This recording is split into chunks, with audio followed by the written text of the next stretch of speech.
Okay. First question, very basic. Why all of a sudden a blues album? Well, it's something I've wanted to do for a long time, to be honest. And when I started playing guitar, I was very influenced by the British blues boom of the late '60s, the Eric Clapton, Peter Green school of guitar playing. And in those days, that was really all I was interested in playing. Until I joined my first professional band at 16, Skid Row, that was really the music that I wanted to play. So I've always had it in the back of my mind to come back to do a blues album one day, because I'd never had a chance to do that before. Why now? It just seemed like a good time, because I was kind of getting a little bit bored with the whole rock circus, you know, going out and doing a big tour, coming back, staying in the studio, going on the road 2 years later, doing another big tour. You know, it was all becoming very kind of boring for me, and I felt that the music was getting stale, and I was starting to repeat myself. So I just thought, you know, I don't want to play music, I don't want to pretend that I'm enjoying the music I'm playing if I'm not really enjoying it. So in order to be honest with myself, I had to go somewhere else for a while. And this was the obvious thing for me to do. I was also getting very, very interested in blues again, and I was starting to listen to a lot of blues when I was on the road and stuff. So I spoke to my manager in the record company and told them I had an idea for doing a blues album instead of going back and doing the usual sort of thing, and they were very enthusiastic about it. So it all kind of developed from there. Do you think the time has come for this kind of thing, or is it more an individual, just sort of circumstance for you? Well, I don't really know if the time's come for it, but the time's come for me to do it, and you know, it just seemed like a good idea at the time. What can I say? I can't really recall any of your earlier solo albums there being that much bluesy material. I remember on the first solo album, I believe the last song was sort of a bluesy kind of shuffle. But other than that, nothing really comes to mind. Well, there's a few tracks here and there. If you listen, like The Loner is a blues-influenced song. It's an instrumental and it's over a blues feel. That's got a lot of bluesy playing on it. Parisian Walkways is blues-influenced. Empty Rooms is blues-influenced. A song called Cold Hearted from Corridors of Power is very blues-influenced also. So, I mean, over the years, there's 3 or 4 things right there, you know, that have got, you know, some kind of blues influence in them. But I mean, largely you wouldn't really notice it. There's so much else going on around that, you know, like all the heavy rock stuff, that they don't really stand out that much, I suppose, on the albums. But it's always been in my playing. It's always been there, you know, like the kind of the phrasing I use and the kind of choice of notes has always been blues influenced. Have you been listening to recent blues stuff, or when you say you've been listening to a lot of blues stuff, do you mean older stuff? Both, really. I've been listening to everything from Leadbelly to, you know, B.B. King, Albert King, Freddie King, Buddy Guy, Otis Rush, all that Chicago kind of style of blues. And then I've been listening to the Clapton Blues Breakers stuff from the 60s, and Peter Green, a lot of Peter Green, a lot of his stuff with Fleetwood Mac, you know, the early Fleetwood Mac. They were more of a blues band, and also, you know, stuff like Jeff Healey and Stevie Ray Vaughan, you know, being the modern stuff. What do you think of the modern stuff? Well, I like Jeff Healey and Stevie Ray Vaughan a lot. I'm really pleased that they're enjoying success, because, you know, for a while there I was beginning to wonder where I could fit into anything, you know, because I was drifting back more towards blues, and all the other guitarists were getting faster and faster and getting more into this sort of techno neoclassical style, and it wasn't for me. I just didn't really feel comfortable with that. So I'm glad somebody came along to kind of break the pattern a little bit and show people that there was another way to go. In the information being distributed by the Japanese record company, it talks about you're commenting on a young band you saw in L.A. who apparently, I guess, you did an encore with or something when you went to see their show, and how their music was very devoid of feeling, heart. Which band are you talking about? I don't know. I don't know what you're talking about. Well, it says here in the notes that you had seen some band that claimed to be very heavily influenced by you, and you did an encore with them, but they yeah. No, just don't even read that crap. That's just bullshit. Okay. Well, was there anyone, you know, I don't mean to beat a dead horse here, but was there any one sort of incident that kind of triggered the desire to do this blues album? You said it just sort of the time would come to do it, but was there any actual certain one incident? I don't think so. I think on the last tour, like when we would do songs like Parisian Walkways, there's a really long guitar solo at the end, and for some reason I felt myself sticking a few of the little sort of Albert King type phrases in here and there. And I'd never really done that before, and I thought it was just really nice to play. And it just started creeping in more and more to my playing as the tour went on. And I've got tapes of the tour, where I'm not playing like that at the start of the tour, but I was definitely playing more like that at the end of the tour. So something was going on inside me telling me, that I was calling me back to playing the blues or something. I don't know, but it was a gradual change over that few months of the After the War tour. And by the end of that tour, I was really ready to go and do this record. I really wanted to get out and do a blues album. When you trace back the roots of a lot of the heavier stuff now, I mean, it goes back to kind of the blues rock of the '60s. Fleetwood Macs and the Claptons and the I guess also stuff like even Free. I think was very influential in that respect. That's right, yeah, because in fact they did like some Albert King stuff. They did The Hunter, and stuff like that. Mm-hmm. That was one of Albert King's songs. And they were like a very blues-influenced band, and Paul Kossoff was a very bluesy player. All that stuff, I mean, it all kind of, the kind of, whatever you want to call it, the heavy metal guitar style or the hard rock guitar style, came from them. That's when it started. That's when it became, the white man's kind of music. It was taken from the black guys, and then it became, part of what white people were playing on guitar. Up until then, it was a black man's music. No white guitarist would ever play like that. Mm-hmm. And I guess interestingly, the white man's form of it sort of took root and evolved in the UK. Absolutely, and then the white men took it back to America. Yeah. And sold it to the white audiences who wouldn't listen to them because it was black music. So it was very ironic. Well, I can remember interviewing you several years ago. We were talking about 5-6 years ago maybe, and I could recall you discussing your influences, and you said you were very heavily influenced by the blues, but you also noted that you hated the stuff that sounded like it was being played by blind guys in a chain gang with out-of-tune guitars. Have you since changed your tune? Thanks for reminding me of that. I was trying to figure out who had said that to. I said, I hope I don't meet that guy again when I'm doing the blues album, because he's going to make me feel really bad now for saying that. So it was you, right? I'm assuming you changed your tune, or are you still against the blind guys in the chain gang?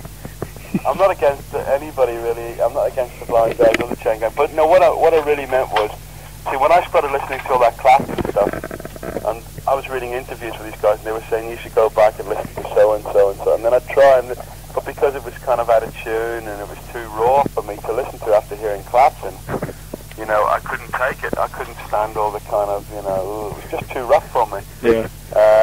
I could probably listen to that stuff a lot more now than I could then, because I've matured since then myself, and I think I could probably listen to that music now more for what it is and not worry about things like that, because, maybe when I said that to you, I was so, I was so much into being a perfectionist myself that I couldn't stand listening to music that was imperfect. But now, the way I've made this record, it's so imperfect anyway, I've kind of changed my ideas about a lot of that stuff, and with blues, of course, perfection is the enemy really of blues, because you've got to have a lot of character, you've got to have a lot of emotion there, you've got to leave those rough edges. You don't want to polish it up too much, otherwise it becomes something else. So really, I think I could listen to those guys. I mean, I listened to a bit of Leadbelly last year, and I quite enjoyed that. That didn't bother me so much, so. Do you think that's a result of your having matured or mellowed or whatever? I don't think I'm particularly mellowed. I just think my attitude's kind of matured a bit, probably, Well, I mean, you don't feel any change in yourself, though? I mean, we've always kind of envisioned you as the sort of the mean-looking guy with the guitar, and you always have sort of taken a very aggressive stand, especially when you're on stage. You kind of come off as I can't help the way I look, that's the... Well, I don't know if that has as much to do with the way you look as just sort of an attitude, Well, I've always been a pretty intense player, and I still am, I think. I don't think... I think really, you change your attitude towards things as you get a bit older, but I think, I can only hear the guitar in a certain way, it's very hard. I think any player would tell you that, you know, you can't suddenly change the way you hear it. So whatever way I hear it inside myself is the way it's going to come out. Do you know what I mean? If I'm lucky, it will come out sounding something close to that with that intensity. So if there's a lot of intensity going on there, then it's going to come across in the playing. And that's the way I've always tried to put a lot into my playing, I suppose, really, you know, so it comes out like that. You know, there's a lot of players like that. I mean, you know, not just guitarists, but people like Jack Bruce and that, you know, they have that same kind of intensity. When they play, they just go for it 200%, and that's always the way I've been, I suppose. Sometimes you try too hard, that's the problem. Sometimes you can overplay. Is this like a one-shot deal, or do you plan on semi-permanently joining the blues circuit, as it were? I don't know, you know, it's like, I really don't know what's going to happen, you know, I'm throwing this whole thing out in the open, and I'm taking a big risk with this record, and but all I can tell you is what I want to do right now. I don't know what I want to do after this. I never do. I really can't recall anybody recently just coming out with a blues album. Although there's something on the tip of my tongue, I can't quite recall. There was something, you know, in the last several years. I think somebody came out with something, but I really can't remember it having happened recently. Well, there's a lot of people that have dabbled in the blues recently. I mean, you know, apart from, you know, the obvious people like Stevie Ray Vaughan and Jeff Healey and Robert Cray and all that, you know, like Clapton's just did a big blues thing in England. He's going to do a blues album now. You know, Mark Knopfler's got a band together called the Notting Hill Billies, and they've got the roots somewhere in the blues, although it's more acoustic influence, you know, more country blues type of thing. And who else? Like, I heard Brian May had done a blues album a couple of years ago, although he didn't bring it out. So there's a lot of interest there, you know, there's a lot of people into this stuff.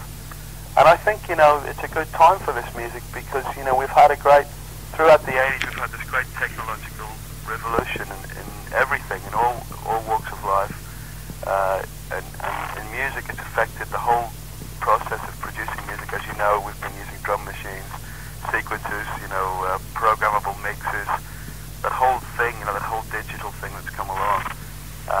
And it's made a lot of people sound very similar. And I think now people are kind of ready to hear people playing together again and hearing a little bit more individuality. I think the 90s is a good time for that. People, I think, want to get back to more natural kind of things, and you know, we're all thinking about the way the world's going, and we're all thinking about how we live, what we eat, and you know, blues is part and parcel of that whole kind of philosophy, you know, of trying to get back to more natural things, and it's a very natural form of music. So I think it could fit in very well in this next decade. It's a pretty impressive lineup you have for the record. Albert King and Albert Collins, Nicky Hopkins, George Harrison, et cetera, et cetera. Why did you get together such an impressive cast? Well, I didn't want to get together an unimpressive cast. It's happened. You know, I just thought that, I mean, I always wanted to play with someone like Albert King, and we just asked him if he would do it, and he said, you know, he would come over and work with me. He had never heard of me before or anything, but you know, he agreed to do it anyway, and we got together and we got on really well, and we played a lot together in the studio. 3 days we jammed together, and he played on Oh Pretty Woman, which was one of his old songs anyway. And I wrote a song about Albert called King of the Blues. He did some stuff on that also. It was just great, you know, and then to work with Albert Collins, who was someone else I admired a lot, just to be in the same room as these guys was a real, I don't know, I just felt very lucky that particular week, you know, I felt very lucky. And also, of course, for George Harrison, because, you know, I was a big Beatles fan, as most people of my generation were, and, I mean, I've known the guy for about 4 years, but to have him give me a song and then record it with me playing it, if someone had told me 15 years ago I'd be playing in a studio with George Harrison, I would never have believed them, you know, so it's been a really good time making this record. Did you, like, pick out these people one by one, or were they suggested to you, or, like, what was the actual process? Well, Albert King was the first choice I made, you know, but then when we heard Albert Collins was actually coming into London, and one of the guys at the record company knew him from before, and was thinking of signing him to this new blues label at Virgin, a guy called John Wooler. So he spoke to him, and he agreed to come down to the studio. And we did it so quickly, we did this song Too Tired in 2 takes. Should have called it 2 takes, really. And that was it. Well, who like arranged everything though? Were you doing it mainly on your own, or No, it was this guy John Wooler who's been a great help all the way through the record. He's the guy who's going to start this blues label for Virgin, and he's trying to sign some of these blues artists up, American blues artists. He's just a real big fan of blues, and he's got an incredible record collection. He used to work for the BBC, and he's got all these great videos from the archives, and he sends me all this great stuff of Albert King playing on TV live. He's got incredible videos, incredible record collection, and he arranged everything for me, so it was really, thanks to him that I was able to get these people. You talked about the record being a big risk. I mean, is there a place for the blues in the mainstream now, or are you not looking for mainstream status anyway? Well, I mean, I didn't make the album for any commercial reasons at all. I just, at the time, as I said, I just felt like making a blues album, and I just thought, well, I'm in a position now. I can abuse my position now because I've made enough records, and so I can be a real bastard now and do what I want.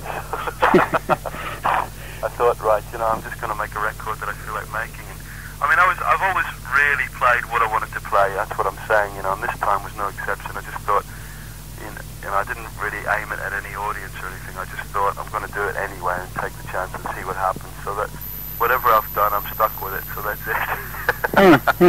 it. You have always sort of gone your own way there, and as I recall. In an interview a couple years ago, you had rather harsh words for the band Kingdom Come, and I believe you even wrote a song condemning them. Lead Clones. Yeah, right, Lead Clones, exactly. So I guess you do kind of keep one eye on the scene there, and you not only make sure that you retain your integrity, but also your contemporaries do the same. Is that a correct observation? I can't make sure they do, but if I see someone who's not, if I see someone who's just taking cheap shots, I feel like I have to say something about it, because, there's too many people out there today, talented musicians, working their butts off, trying to learn to play properly and to be themselves and to say, to express themselves artistically without these kind of, con men coming along and kind of trying to peddle this cheap shit on us all. We don't need this shit. We need, quality music.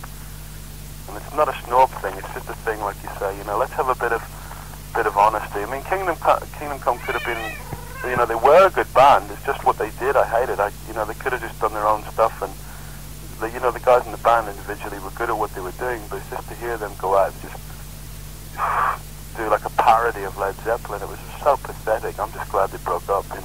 Well, it seemed like they kind of caught hell, on the second album there, because it really didn't sell. No, well, they shouldn't. They got too cocky about it, and they thought because they'd had one record that was a little bit successful, they could go out and say what they wanted to be. And the singer particularly got very egotistical, just came across like a real asshole. So, what can you say? Mm-hmm.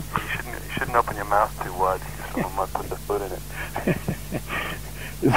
Are there any other offenders you've spotted out? No. They were the last particular villains that I came across. I was going to write a song on this album called Kingdom Gone. That would have been rubbing salt into the wound, huh? Yeah. Well, has this record been released yet then? The album hasn't come out yet. The single just came out like last week. Uh-huh. So, it's getting played on the radio here. What can I tell you? I mean, it's been Oh Pretty Woman, which is an old Albert King song, like I said. It's been played more times in the past 10 days than it's probably been played in the last 20 years. It's quite funny. We've got all these housewives over here listening to Albert King and me playing together on daytime radio, which is quite funny to think about. But you are garnering a certain degree of airplay already, then, huh? Yeah, they put us on the playlist already. Huh? Well, is that because of your existing status, or because they like the idea of the blues album? No, it's nothing to do with that. Radio 1, which is the station here, they don't play your records. You haven't got a chance, but they like it. What can I tell you? So they won't play anything if they don't like it on that station. They won't put it on the playlist no matter who you are, because on the last album they didn't play After the War, they didn't put that on the playlist, they didn't put Ready for Love on the playlist, so what can I tell you? Doesn't matter what your name is. So the initial feedback has been positive. Yeah. Uh-huh. And as you said, I mean, obviously the primary reason for doing the album is just because you wanted to. But do you think that somewhere in the back of your mind you'd like to kind of change attitudes and revive the blues?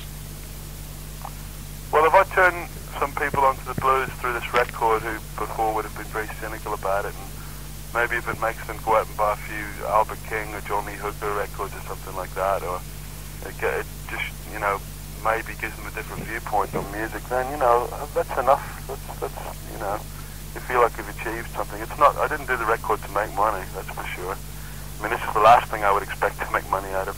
Mm-hmm. With a cast like this, I mean, it'd be kind of hard to take it on the road there and perform the same thing, or do you have a tour planned with similar stars supporting you? Well, no, we wouldn't be able to take all the people on the road, but I mean, maybe for selected shows we could have a couple of special guests, like maybe the shows in London or something like that. But no, I mean, we couldn't take Albert King on the road all the time and stuff like that. That wouldn't be possible. But we'll see. Well, of course, recently you too, you know, went around the world with B.B. King. Yeah. So it's obviously not. I could afford to. Yeah, they took his whole band out, right? Right. Yeah. Yeah. I mean, that's an incredible thing to do. That's just great, you know. And like they turned a lot of people onto blues by doing that because, you know, obviously they had a much different audience. But it was great, and they did that video with B.B. King, and that's great as well.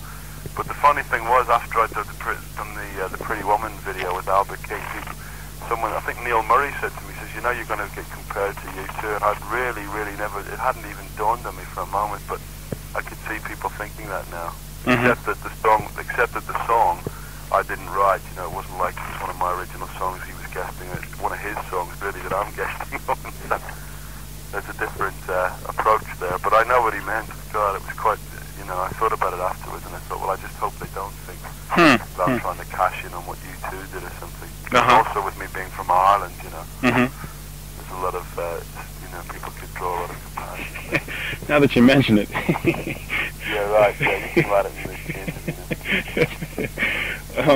So the live show... Don't tell anybody that again, that's the last time I mentioned it. You're getting nailed here. No, the live shows aren't going to be like Gary Moore and his blues review then. It's going to be like the usual live show, I take it, with just selected blues numbers from the most recent album. No, it's totally different. It's going out as Gary Moore with the Midnight Blues Band. Is that right? Yeah, and we're only playing blues. We're not playing any of the other stuff at all. So you're going the whole 9 yards with this thing. Oh yeah, we're taking out a 4-piece horn section. So it's an 8-piece band. It's a big band, you know, with all the horns and everything. And, you know, it's completely different. None of my regular band are on the tour. Are they all new guys? Yeah, they're all new guys. Anybody we know of? Only Don Airy, probably.